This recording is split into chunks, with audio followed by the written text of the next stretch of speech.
A'udzubillahiminasyaitonirrajim. Bismillahirrahmanirrahim. Assalamualaikum warahmatullahi wabarakatuh. Waalaikumsalam warahmatullahi wabarakatuh. Jamaah, alhamdulillah. Alhamdulillah ketemu lagi di Islam itu Indah. Insya Allah hari ini kita akan belajar lagi bareng guru-guru kita. Tapi sebelum masuk ke pembahasan, kita akan dengerin dulu lantunan ayat suci Al-Quran yang akan dibawakan oleh guru kita Ustadz Syam. Dan ada hafidz inspiratif yaitu Daeng Syawal Mubarak. Silakan Ustadz. Alhamdulillahi Rabbil Alamin. Wassalatu wassalamu ala ashrafil anbiya'i wal mursalin.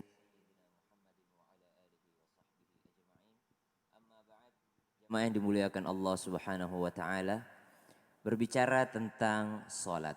Kembali lagi kita akan membahas tentang salat.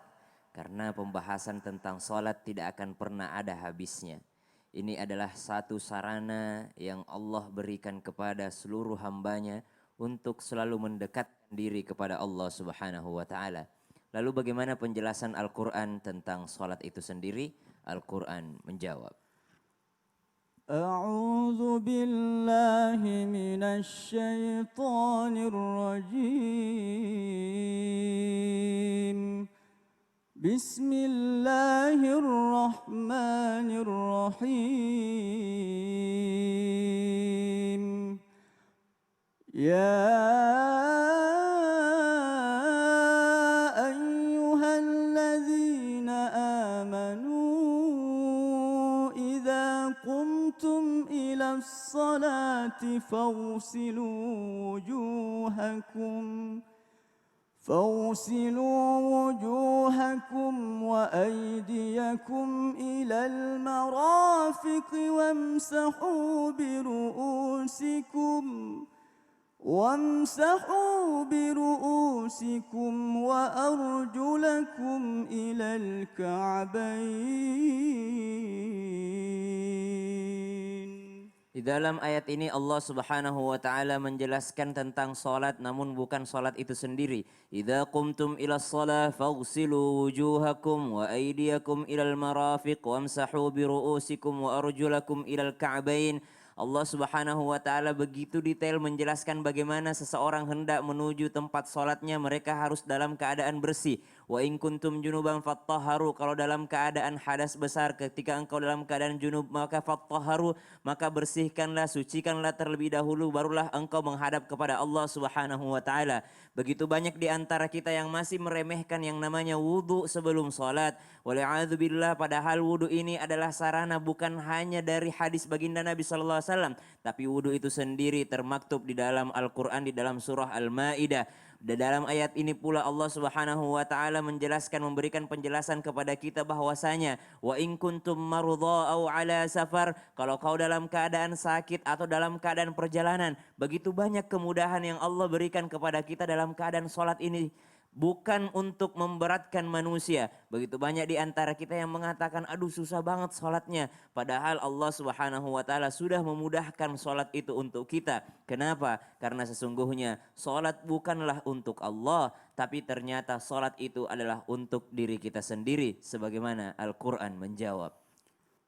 Wa aqimis salata tarafain nahari wa zulafan minal lail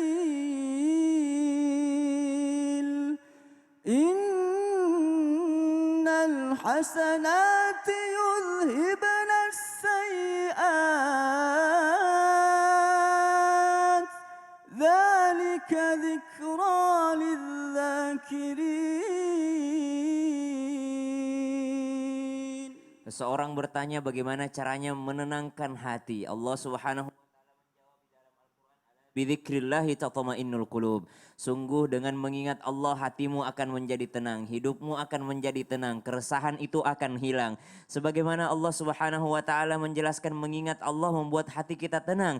Lalu bagaimana cara kita mengingat Allah subhanahu wa ta'ala? Allah memberikan salat itu. Wa aqimis salat. Dan dirikanlah salat itu dalam 24 jam dalam sehari yang Allah berikan kepada kita. Allah tidak mengambil semua 24 jam ini. Allah masih memberikan kita kita kesempatan untuk bekerja, mencari nafkah, untuk bermain dengan anak-anak, untuk bermain dengan keluarga, atau apapun itu. Allah hanya meminta 5 waktu dalam sehari. Allah tidak mengambil semuanya, padahal semua diberikan oleh Allah Subhanahu wa taala. Dan untuk apa sholat itu sebenarnya? Ternyata Allah Subhanahu wa taala mengikutkan yudhibunas sayyiat. Sungguh salat itu ketika seseorang datang ke masjid dalam keadaan dia bersuci dari rumahnya, maka dosa-dosanya ditaruh di atas pundaknya. Lalu ketika mereka ruku dan sujud, maka berjatuhanlah kesalahan atau dosa-dosa itu. Maka ternyata salat itu adalah sarana kita bersuci juga. Salat itu adalah sarana kita kembali kepada Allah Subhanahu wa taala. Tapi ada syaratnya sebagaimana Al-Qur'an menjawab. يا أيها الذين آمنوا لا تقربوا الصلاة وأنتم سكارى حتى تعلموا ما تقولون ولا جنبا إلا عابري سبيل حتى تغتسلوا. Senada dengan ayat yang pertama yang dibacakan oleh guru kita Dain Syawal Mubarak, bahwasanya ada syarat-syarat ketika hendak melaksanakan ibadah sholat, yaitu bersuci terlebih dahulu.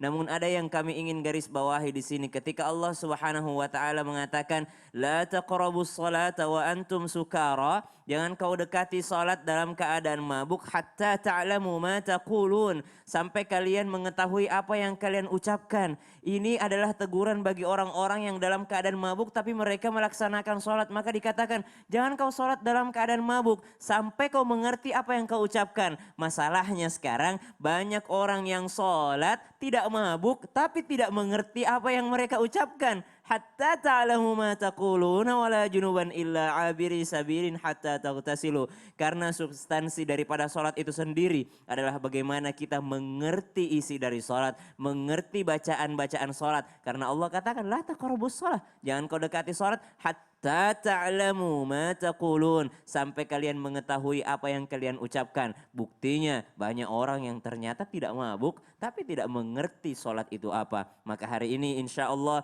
kita akan membahas lebih dalam lagi tentang salat, tentang wudhu, supaya kita lebih mendekatkan diri kepada Allah Subhanahu wa taala. Allahumma arhamna bil Qur'an.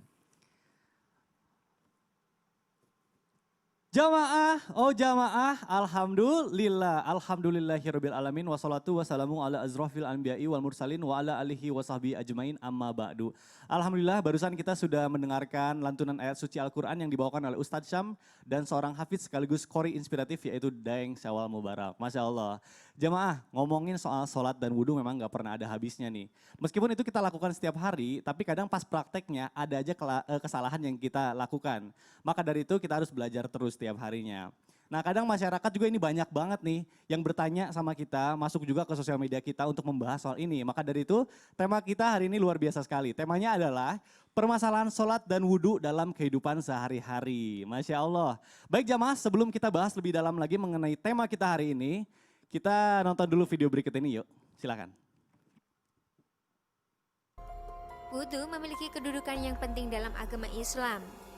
Tidak sahnya wudhu seorang dapat menyebabkan sholat yang ia kerjakan menjadi tidak sah, sedangkan sholat adalah salah satu rukun Islam yang tidak dapat ditawar-tawar lagi.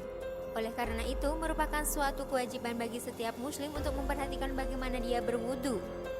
Tidak diterima sholat yang dilakukan tanpa wudhu dan tidak diterima sedekah yang berasal dari harta yang didapat secara tidak halal. Hadis riwayat Muslim. Waduh, Masya Allah. Ustadz, ini banyak banget nih pertanyaan yang masuk soal ini nih. Banyak banget yang bertanya. Kalau misalnya, ini terutama perempuan ya. Kalau misalnya lagi pergi, terus make upan. Nah, habis itu dia ngejar pengen buru-buru sholat, akhirnya wudhu dalam keadaan bermake up. Nah, itu mohon izin. Gimana ya hukumnya, apakah sah atau tidak? Boleh langsung penjelasannya Ustadz Syam, silahkan. Oh, bismillahirrahmanirrahim. Alhamdulillahirabbil alamin, wassalatu wassalamu ala asyrafil anbiya'i wal mursalin sayyidina Muhammadin wa ala alihi wa sahbihi ajma'in. Asbahna wa asbahal mulku lillahi rabbil alamin. Assalamualaikum warahmatullahi wabarakatuh. Waalaikumsalam warahmatullahi wabarakatuh. Guru kami yang dimuliakan Allah, Ustadz Ahmad Khan, Mikdad Ad-Dausi, dan seluruh guru kami yang sedang menyaksikan Islam itu indah. Ketika ada pertanyaan orang make up tuh ketika wudhu sah apa enggak, maka pertanyaan yang seperti ini termasuk pertanyaan dari orang-orang yang mungkin belum tahu syarat sah wudhu gitu. Betul, betul. Ya, mungkin nggak tahu syarat sahnya wudhu. Karena ada rukunnya wudhu, ada syarat sahnya wudhu. Rukun wudhu itu apa sih sebenarnya? Rukun wudhu itu adalah dengan niatnya, kemudian dengan membasuh muka, kemudian yang namanya tangan sampai siku. Ya, di dalam ayat di Al-Quran ini langsung dijelaskan yang tadi dibacakan di segmen Al-Quran menjawab.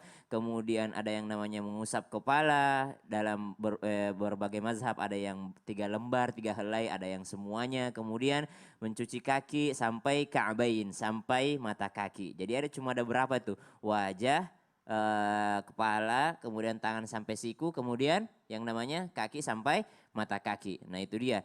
Kemudian ada syarat sahnya wudhu, termasuk diantaranya ada menggunakan air yang suci lagi mensucikan gitu.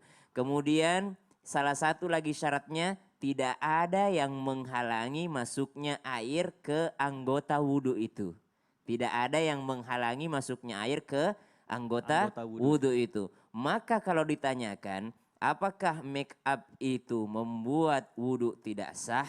Kalau Anda mengatakan make up ini membuat wudhu tidak sah, berarti kita harus yakin bahwa make up ini menghalangi masuknya air wudhu. Karena tidak ada bentuk fisik, tidak ada zat yang bisa menghalangi air masuk. Berbeda dengan yang namanya kalau warnanya saja.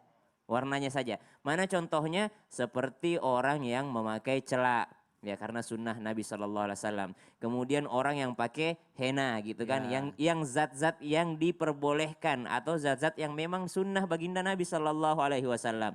Tapi kalau dikatakan make up, apalagi make upnya waterproof, maka itu adalah salah satu bentuk yang menghalangi air masuk.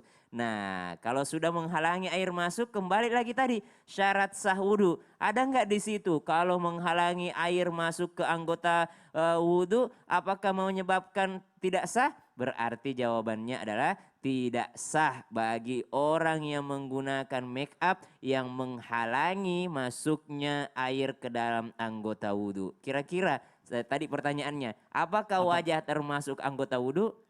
Iya dong. Iya. Nah, kecuali make upnya di telinga. Kan telinga itu kan memang kena air wudhu.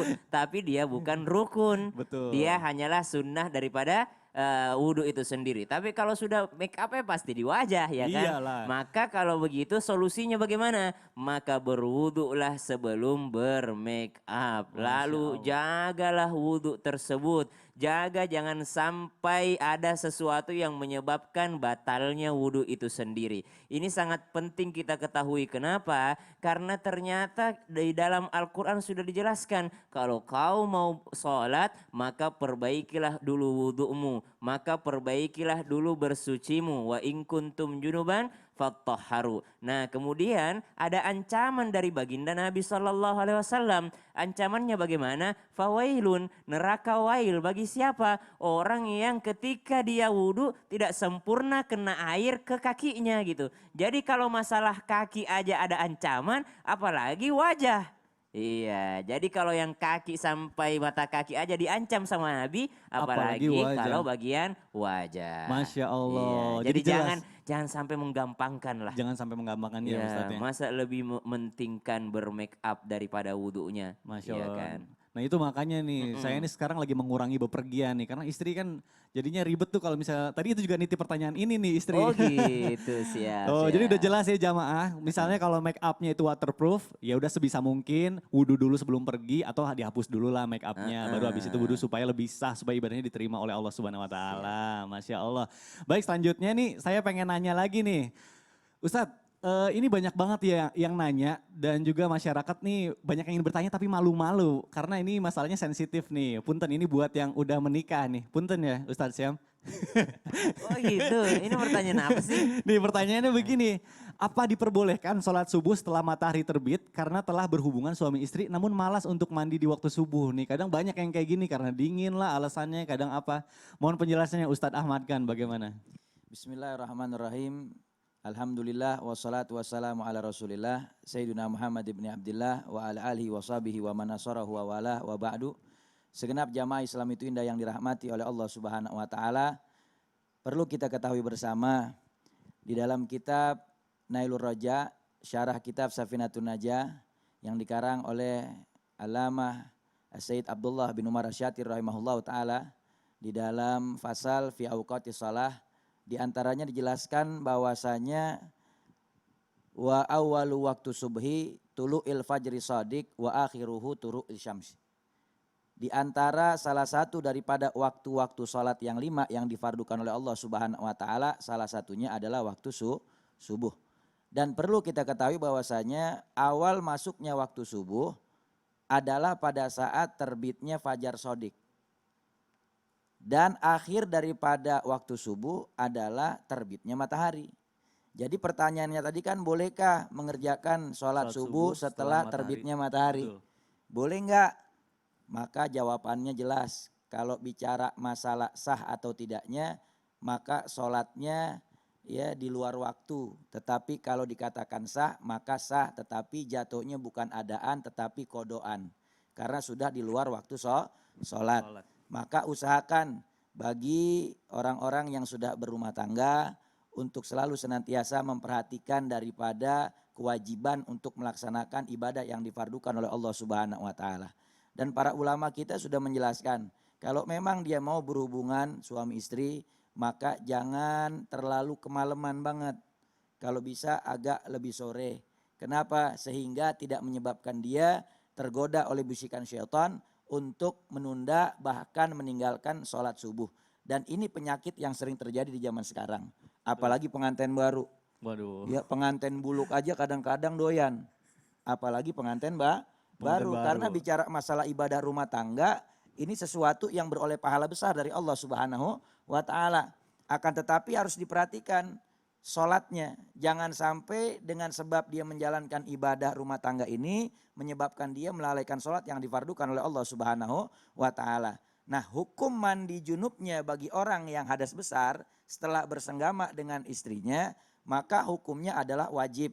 Akan tetapi di dalam kitab Hasyiah Bajuri, di dalam juz pertama halaman 106 diterangkan bahwasanya wajibul gusla, dan wajib mandi hadas besar bagi orang yang setelah melakukan hubungan intim walakinnahu ala tarahi. Tetapi wajib mandinya itu tidak seketika setelah bersenggama wajib mandi, tidak.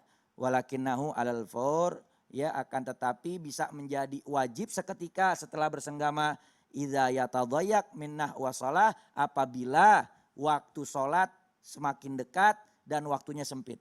Maka dia menjadi wajib setelah bersenggama untuk segera mandi hadas besar karena mau melaksanakan sholat yang difardukan oleh Allah Subhanahu wa taala.